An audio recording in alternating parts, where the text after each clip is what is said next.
ada tugas dari demonstrasi kontekstual. Jadi di tugas modul ini, di modul 3.1 ini kami diminta untuk mewawancarai bapak selaku kepala sekolah dalam apa kaitannya dalam pengambilan keputusan yang misalnya bapak di sekolah. Jadi poin yang pertama ini terkait dengan pengambilan keputusan itu. Kalau yang di pembelajaran kami di modul 3.1 ada istilah yang namanya dilema etika atau rujukan moral. Maksudnya yaitu kalau dilema etika itu antara yang benar dengan yang benar, kemudian nanti skala prioritas pengambil keputusan kebijakan berikutnya seperti apa. Kemudian selanjutnya kalau rujukan moral itu memang jelas hubungannya antara yang melanggar moral dengan mungkin keputusan yang mau diambil. Terkait dengan keputusan ini, kebijakan dari Bapak mungkin prioritasnya hubungannya sama guru ya Pak, dengan guru, sama guru, ataupun nanti terkait siswa pun boleh diceritakan. Jadi intinya kami ke wawancara ke Bapak, biasanya pengen tahu cerita dari Bapak sebagai kepala sekolah, cara mengambil keputusan itu yang jelas yang terbaik menurut Bapak. Yang jelas treatment antara guru dengan siswa beda, karena kita tahu sendiri kalau siswa itu ada tindakan kita maka efeknya tidak akan jauh dan gampang kita atasi. Contohnya kalau anak kita tindak dan harus keluar dari sekolah, maka dia mudah untuk mencari sekolah yang lain. Nah, tidak demikian dengan guru misalnya melanggar tata tertib atau aturan akan panjang ceritanya untuk sampai tuntas. Dan susah kan. Terima kasih Pak atas tadi arahannya. Terus berikutnya mungkin kami boleh tahu Pak ada cerita di balik pengambilan keputusan. Misalnya ada salah satu kasus dari Bapak Dewan Guru atau siswa kita yang mungkin menurut Bapak ini menjadi dilema bila mengambil keputusan A seperti apa, keputusan B seperti apa, dan akhirnya memutuskannya seperti apa. Saya contoh kasusnya misalnya. Jadi kalau dirunut dari sumber itu bisa jadi saya mendapatkan informasi atau mendapatkan masalah itu dengan mata kepala saya sendiri bisa. Nah, bisa juga dari bawah ke atas, alias ada yang melapor dan itu biasanya ya akan saya cross check dengan di lapangannya. Itu sumber dari apa namanya dilema etika atau rujukan moral tadi itu. Nah, contohnya misalnya ada guru yang mengajar, gurunya aktif, tapi di dalam anak-anak dibiarkan. Nah, itu kan alasannya biar anak-anak aktif, tidak jenuh, tapi anak joget di meja segala macam. Dan itu laporan dari siswa dari bawah. Tapi ada juga yang saya temui secara langsung. Misalnya guru bolos tanpa izin dengan saya tanya alasannya antar orang tua sakit, itu kan saya datang sendiri, dapat sendiri. Langsung bisa juga laporan kalau dari sumbernya.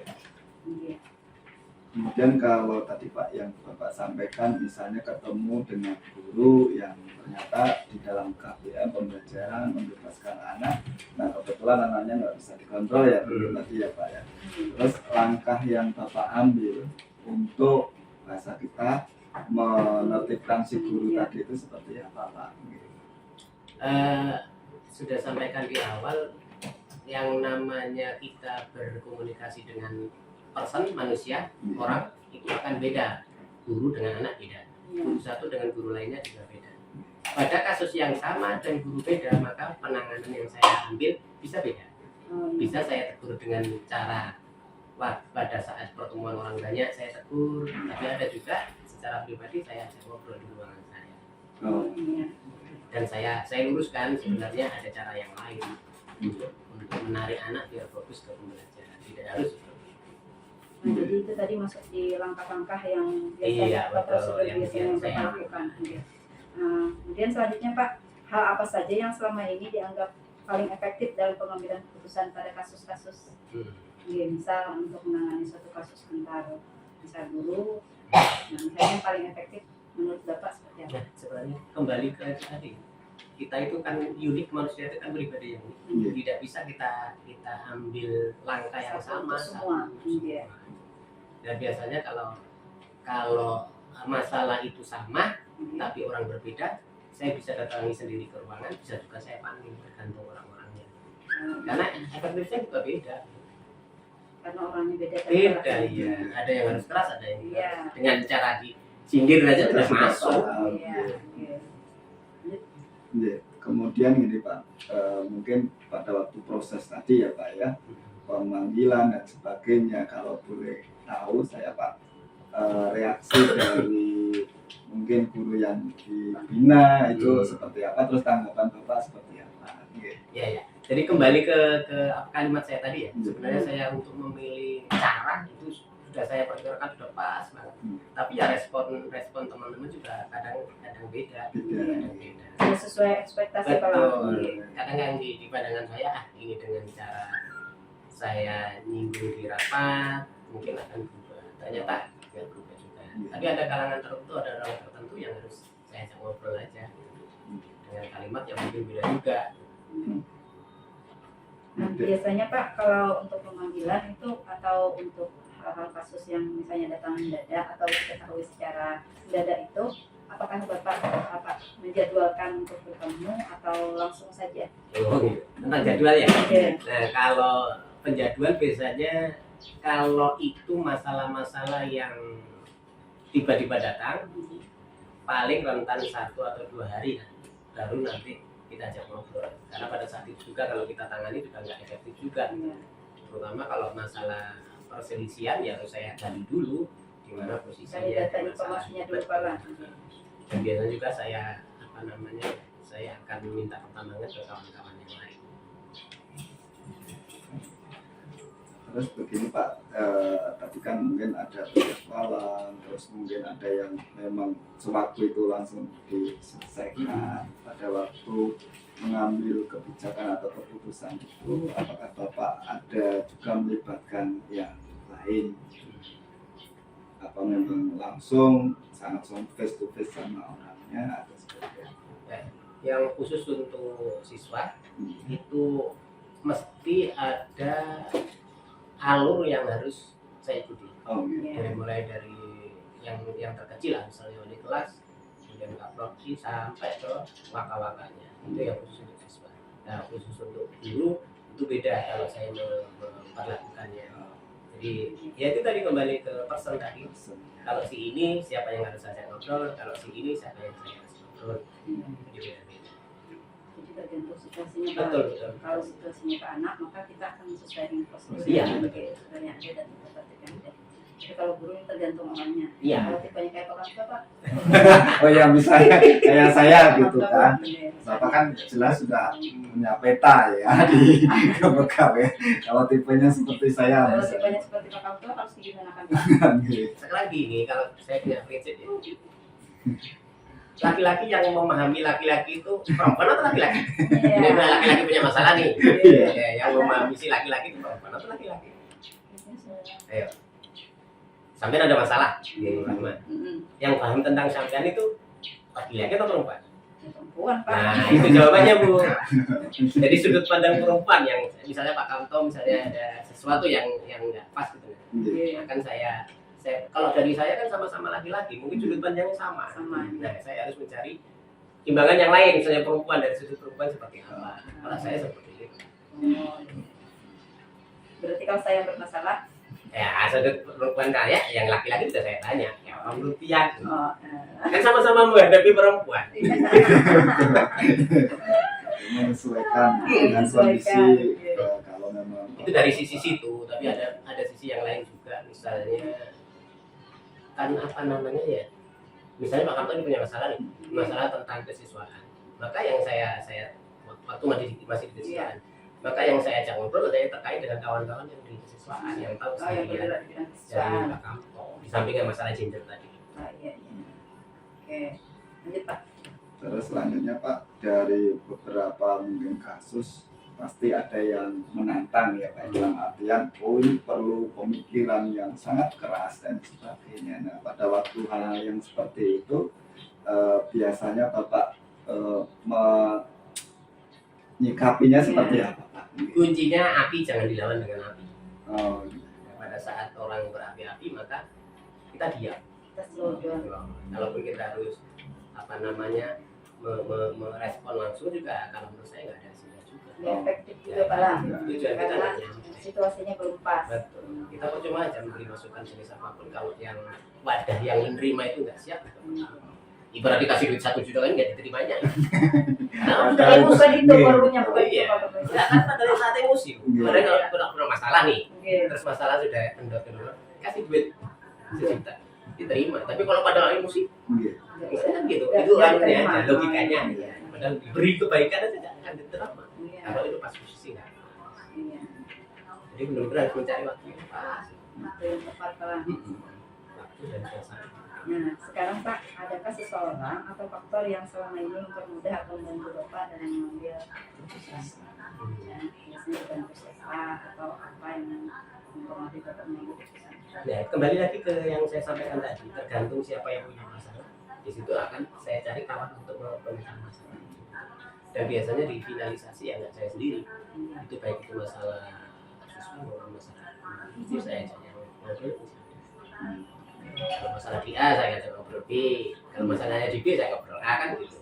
Karena posisi kita itu harus di tengah-tengah. Ibarat kalau kita ada 2 orang yang berselisih dan harus memilih, ini pernah kejadian kan? Saya yang keluar atau dia yang keluar?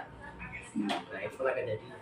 Jawaban saya, ya nggak mungkin kedua-duanya keluar atau salah satu keluar, kedua-duanya ada di dalam. Karena kembali ke konsep awal tadi. Kalau siswa gampang, tapi kalau pegawai rentetannya banyak. Tapi kalau pegawai sudah nuntut seperti itu, saya yang keluar atau dia yang keluar, itu yang nggak bisa. Ini yang dikarangkan keduanya. Kata ya win-win solution ya. Dan itu mesti tidak memuaskan. Oh, Tidak bisa. Memang tidak bisa Pak, harus apa ya? Melakukan sesuatu yang sama kehendak orang lain. Oh. Sama sesuai kehendak orang lain. Jadi ya tidak bisa dipungkiri, background kita beda-beda. Yang kita bergaul 24 tahun aja masih ada selisih pendapat kan? Kalau pasangan kita semua 24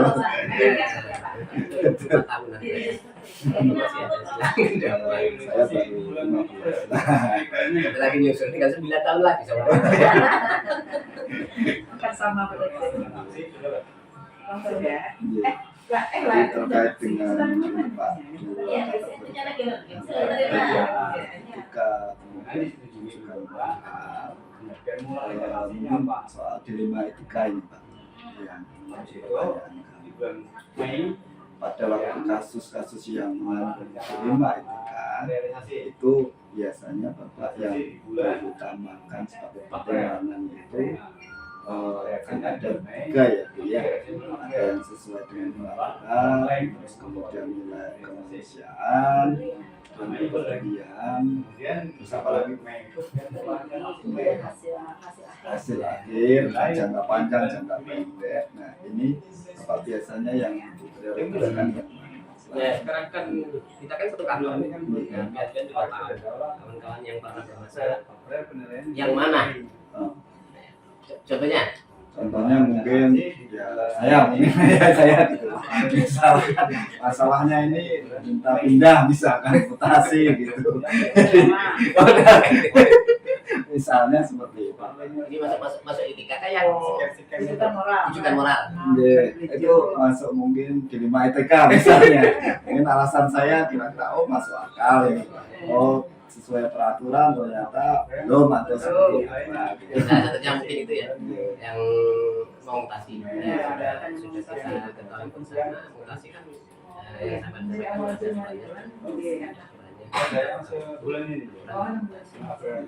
kalau misalnya itu harus 5 tahun terpenuhi kan ada unsur yang lain termasuk yang guru cukupnya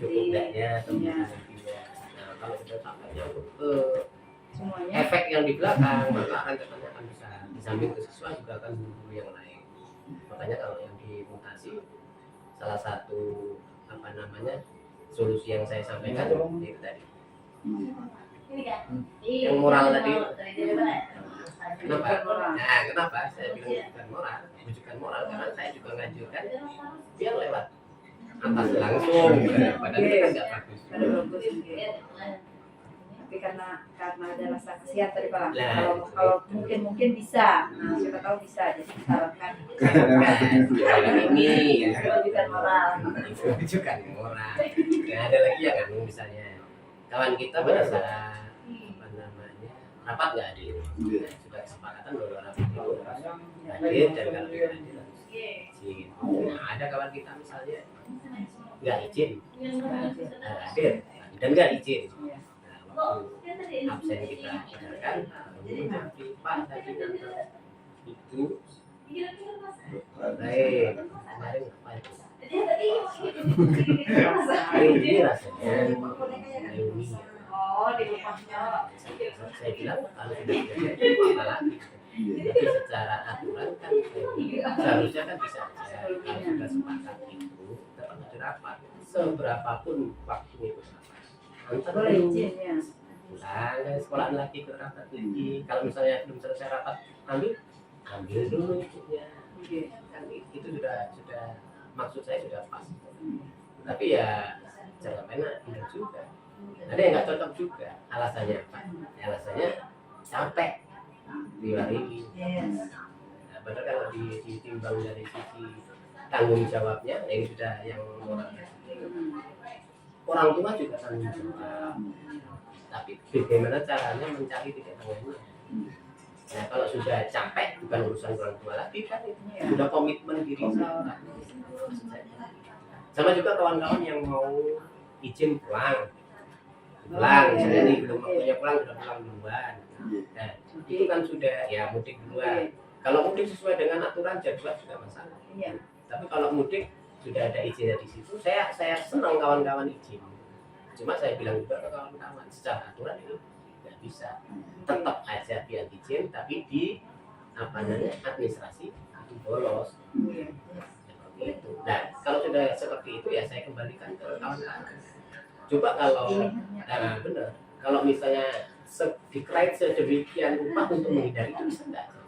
Tapi kalau itu tidak bisa ya mau apa? Jika itu tidak bisa dan harus mencegah, harus diimbangi dengan kinerja yang lain. Jangan kita ngajarnya pada bagus, sering bolos ngajar, begitu izin pulang duluan kan nggak.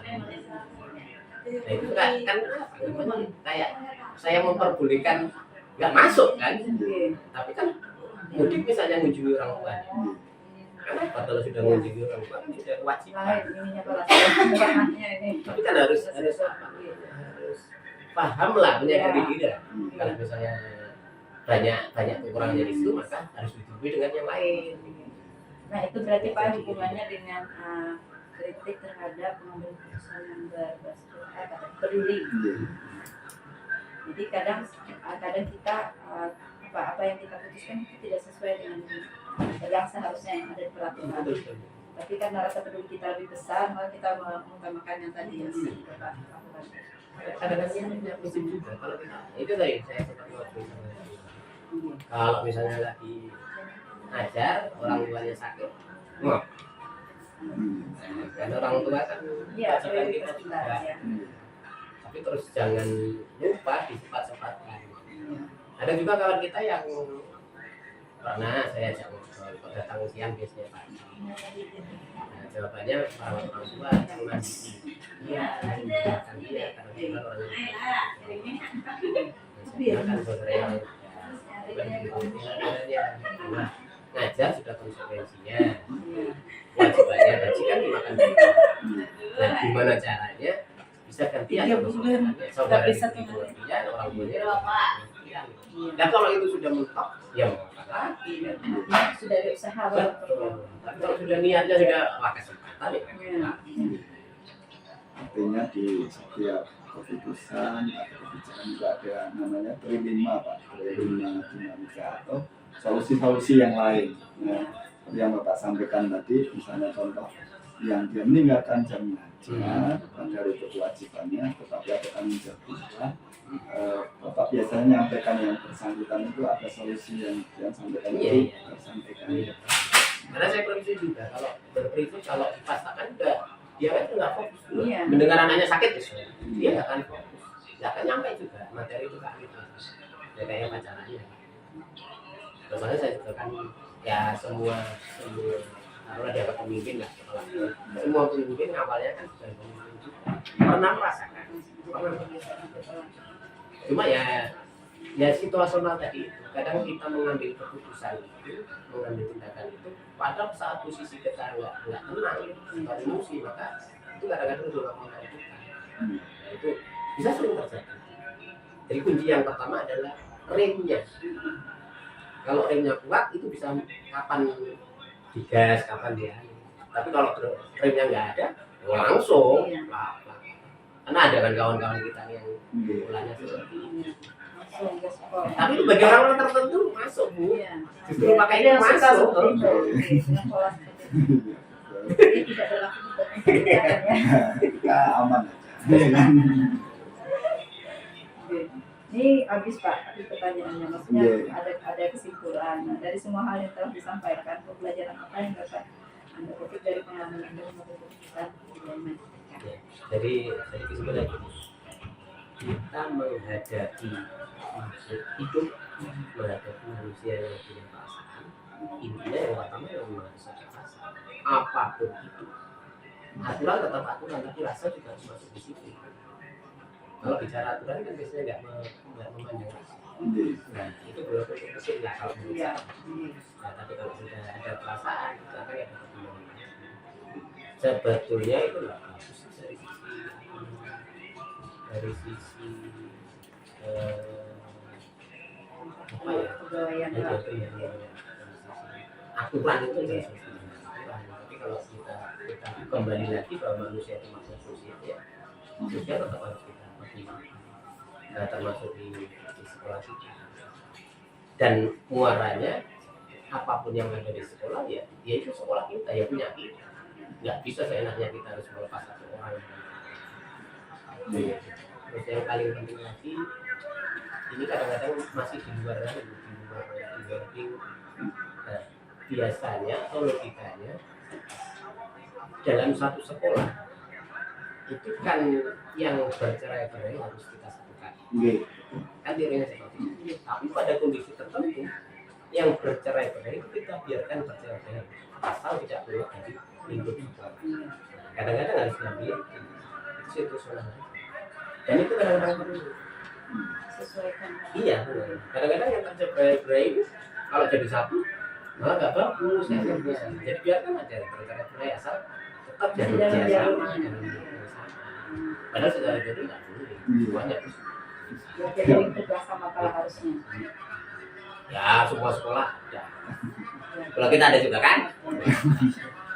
Mungkin tambahan jadi mungkin Bapak kan memang sering yang memutuskan sesuatu, ada kebijakan sesuatu. Adakah Pak suatu waktu itu dari kebijakan itu kita terpikir kembali memikirkan apa benar ya yang saya putuskan ini atau bahasa kita mungkin refleksi ya memikirkan kembali apakah kita jalan oke kira-kira ada nggak kita itu merasa ini pas atau enggak gitu Pak.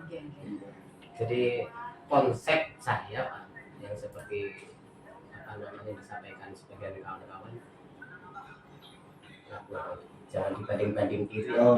Saya nggak punya konsep itu. Saya juga harus dibandingkan karena pembandingan itu adalah untuk koreksi. Tetap ada koreksi setelah keputusan. Dan itu wajar lah bagi kita untuk menumbuhkan motivasi bahwa kita harus berubah sesuai dengan keinginan kawan. Dan itu biasanya saya lakukan. Misalnya ada kejadian ini di sekolah, itu di rumah sudah saya pertimbangkan. Yang sudah saya lakukan itu nggak jalan. Dan akan saya lihat berapa hari ke depannya. Justru kalau saya termasuk orang yang hati-hati, sebelum melakukan sudah saya pertimbangkan panjang. Saya seperti itu. Banyak yang saya pertimbangkan. Saya berpikir yang saya pertimbangkan yang panjang sebelumnya aja masih di luar, masih ini kadang-kadang cocok, apalagi kalau yang yang serentak saya lakukan. Padahal secara teori kepemimpinan ada beberapa hal yang harus kita berani ngambil.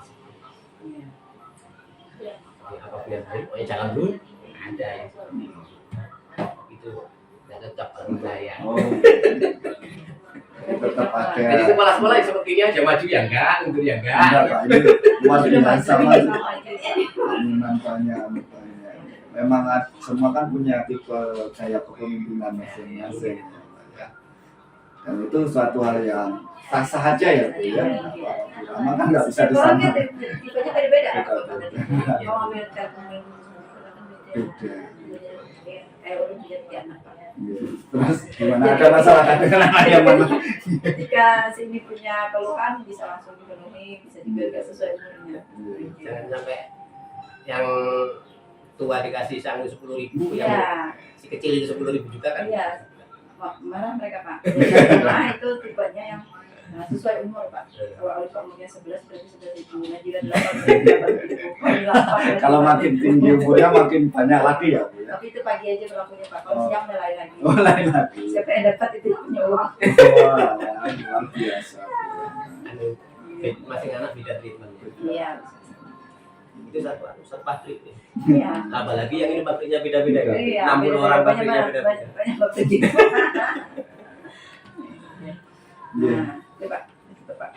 Jadi banyak tadi pembelajaran dari Bapak untuk kami.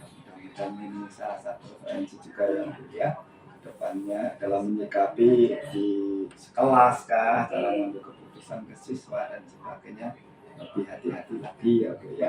Memperhatikan kepentingan yang banyak yang harus diperhatikan. Sebenarnya kalau di lapangan teori itu tinggal berapa persen? Iya. 20 aja Pak. Makanya di lapangan itu sudah tinggal prakteknya sama apa namanya? Sama naluri kita. Intuisi kalau Pak. Betul. Intuisi perasaannya. Insting kita menghadapi situasi. Iya. Ya kalau boleh berbagi pengalaman, ya itu tadi saya bilang pemimpin nggak pertama langsung jadi pemimpin, pertama kan harus jadi anak. Saya pernah itu tiba-tiba mendengar kabar duka mertua meninggal. Iya. Saya izin pulang itu jadi. Iya. Nah itu datang ke sekolah. Yang ditanya pimpinan saya bukan gimana kabarnya, orang tuanya seperti apa enggak. Iya. Jadi yang ditanyakan adalah tugas saya. Gimana tugasnya sudah selesai? Itu yang sampai sekarang di kepala saya. Nah, berdasarkan pengalaman itu saya berusaha semaksimal mungkin akan respect. Sebelum saya tanyakan ke tugasnya, adalah respect ke masalah dia. Masalah keluarganya dulu. Betul. Itu saya sebisa mungkin mengingat itu. Ya kalaupun itu lepas mungkin sudah di luar insting saya. Karena itu salah satu bentuk peduli yang kita tanamkan dia kapan. Saya punya pendapat kalau seseorang melakukan itu dengan tenang, tidak ada beban yang lain, maka dia bekerja Bagus. tapi kalau sudah nggak nyaman ya. Kalau itu sepakat kita ya, Bu ya. Soalnya memang tujuan kita ini ya kemanusiaan yang paling diutamakan ya, memuliakan manusia kan itu. Di dunia pendidikan itu yang paling utama. Mungkin itu Pak yang kami mintakan Sharing aja ya. sharing. Ini kan calon-calon kepala sekolah. Amin Pak, amin. Saya aminkan juga semua harus. Kalau penggerak ini kan sebenarnya program pemerintah untuk semua guru. Nah, kenapa di situ memberikan kepala sekolah ya salah satu iming-iming biasanya. Karena nggak ada pun bergerak pada saat itu untuk mengikuti program ini. Dan kebetulan juga sudah banyak yang diangkat dari